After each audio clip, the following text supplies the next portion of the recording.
વાપી અને દમણમાં ઝડપાયેલ ડ્રગ્સ મુદ્દે મોટો ખુલાસો થઈ રહ્યો છે, જેમાં આ સૌથી મોટા સમાચાર વોન્ટેડ મેહુલ ઠાકુર હત્યાનો ગુનેગાર હોવાનું સામે આવ્યું છે।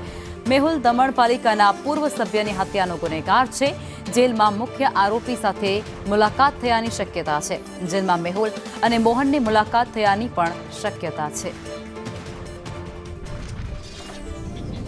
સંવાદદાતા જિગ્નેશ જોડાઈ ચૂક્યા છે, વધુ વિગતો જિગ્નેશ આપશે। જી જિગ્નેશ। લખો વાત કરવામાં આવે તો ગુજરાત એટીએસે ગઈકાલે દમણમાં જે ફાર્મ હાઉસમાં બનતા એમડી ડ્રગ્સની ફેક્ટરી ઝડપી હતી અને ત્યારબાદ વાપીમાં જે સ્ટોરેજ કરવામાં આવતું હતું ડ્રગ્સ છુપાવી અને જ્યાંથી વેચાણ ચાલતું હતું ત્યાં પણ રેડ કરવામાં આવી હતી, જેમાં મેહુલ ઠાકુર છે તેના ભાઈના મકાનમાંથી આ જે ડ્રગ્સ છે તે મળી આવ્યું છે અને મેહુલ ઠાકુર આ જે ડ્રગ્સના ઉત્પાદનમાં જોડાયેલો હતો અને સાથે જ તેનો ગુનાહિત ઇતિહાસ જોતા સામે આવ્યું કે મેહુલ ઠાકુર અગાઉ જે દમણ પાલિકા હતી તેના માજી સભ્ય હતા તેની હત્યા કરી હતી સલીમ મેમણની, અને તે ગુનામાં જ્યારે તે જેલમાં હતો ત્યારે તેની મુખ્ય આરોપી મોહન સાથે મુલાકાત થઈ હોવાની શક્યતાઓ સેવવામાં આવી રહી છે।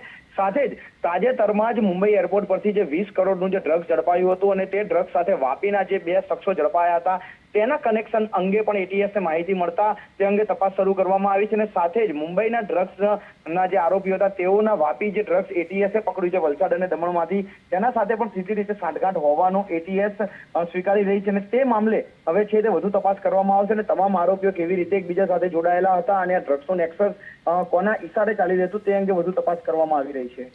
જી આભાર।